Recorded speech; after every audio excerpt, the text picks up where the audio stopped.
This sounds like dialogue from our script. Cut it.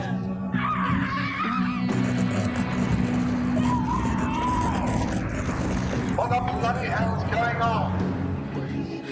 It's a story that happened yesterday, but I know it's tomorrow.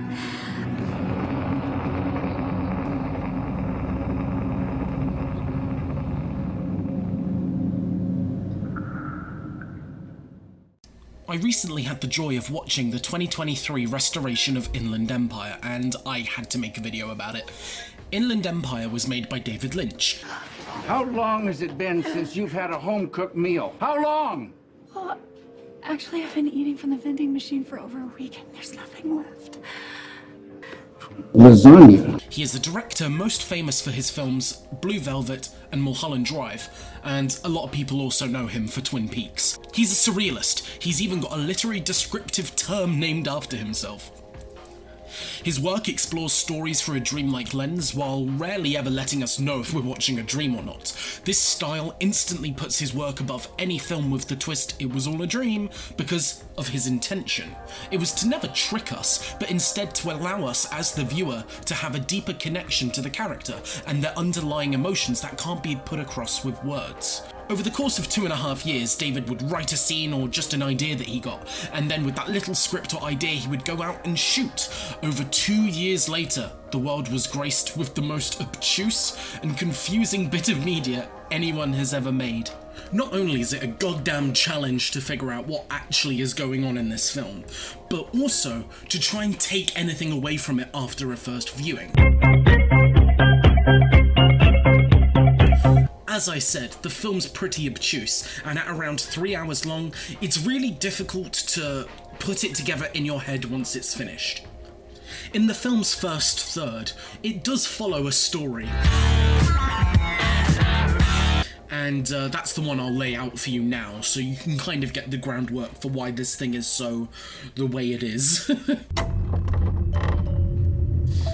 Niki is an up-and-coming actress who recently auditioned for a new film. However, the day before she finds out if she got the role, an old lady comes to her house and warns her of the dangers of this particular film and story.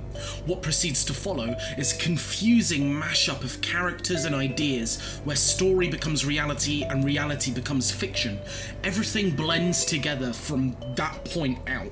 In fact, the title of this video, A Story That Happened Yesterday, is the best way to describe what this film is trying to do.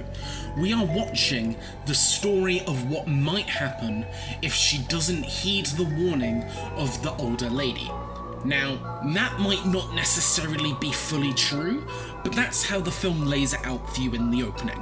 I'm not going to spoil the ending of this film, I don't think. Inland Empire has a very strange structure. This film is laid out to us in different layers. The opening shot of the film is of a record spinning, Axe on N, the longest running radio play in history. The whole thing's a radio play. None of this story actually happens, which hints towards one of the big mysteries of this film. In my interpretation, Niki isn't real. She is a character inside her own story, and that story being the radio play.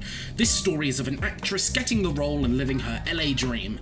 The role that Niki gets in the film is for a woman called Susan. Now, hold on to your heads a little here. Susan is just as much as a real person as Niki is within the canon of Inland Empire, even though she is just a role for the film that Niki is playing in. Let me explain. Within this film, characters aren't just things in a story. They are people in their own layers of reality, and by accepting the role of Susan, Niki has unknowingly accepted that she will let Susan live within her. A lot of the film's confusion arises from name swapping and actors playing different characters, while never having enough makeup or costume change to differentiate between the characters they're playing. Or maybe it could be a hint for us as the viewer to instantly know a character's baseline, good or bad. Any character that Laura Dern plays, for example, Niki or Susan, could be considered good, while her husband could be seen as a vessel for evil, and anyone played by the actor that she's playing against, he could be seen as a bit of a womanizer.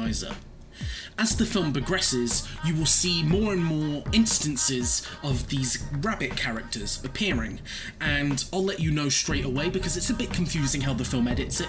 They can transform into people. The purpose of these characters is not one that I will disclose in this video because of spoilery reasons, but just know that they are more overseers. They are the types of beings that can see in all of the levels at once and are actively changing things to push the story in certain ways.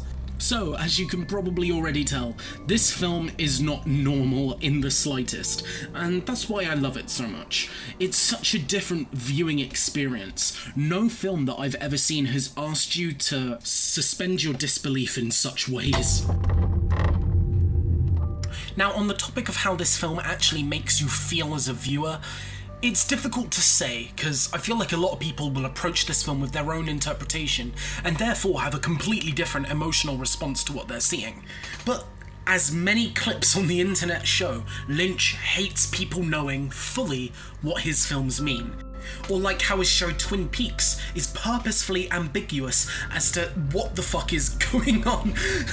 That's a video for its own time.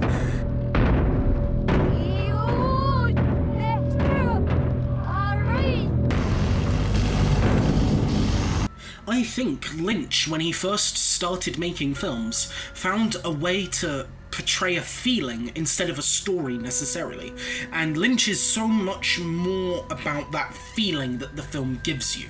You could watch Inland Empire, not understand any of the plot, but sure as hell feel uncomfortable, scared, and confused, and that is exactly the emotions that Laura Dern's character is feeling 100% of the time in the film. It's by design. It's not because he's a strange, weird man, but it's because the story he's trying to give across to us is inherently going to be strange, and for us to even be able to have a smidge of empathy towards his main characters, he needs to make us feel just as uncomfortable as they are. Lynch has always been able to find an empathy within the weirdness, and I find that that empathy really lets me connect to his abstract storylines, and therefore appreciate the feeling that he's trying to put across more than films that kind of take themselves a bit more seriously. I do believe that, like, Lynch is in on how weird all of this is, and it takes so much courage to be able to put your ego aside, make something obscenely odd, and just release it. People can watch this, people will criticize it. Loads of people I know would hate this film, and yet still Lynch doesn't care. He just makes, unapologetically, the art that he wants to make. And I am just one of the lucky people that really enjoys him just doing whatever the fuck he wants. Anyway guys, I'm gonna leave it there. Thank you for watching the video.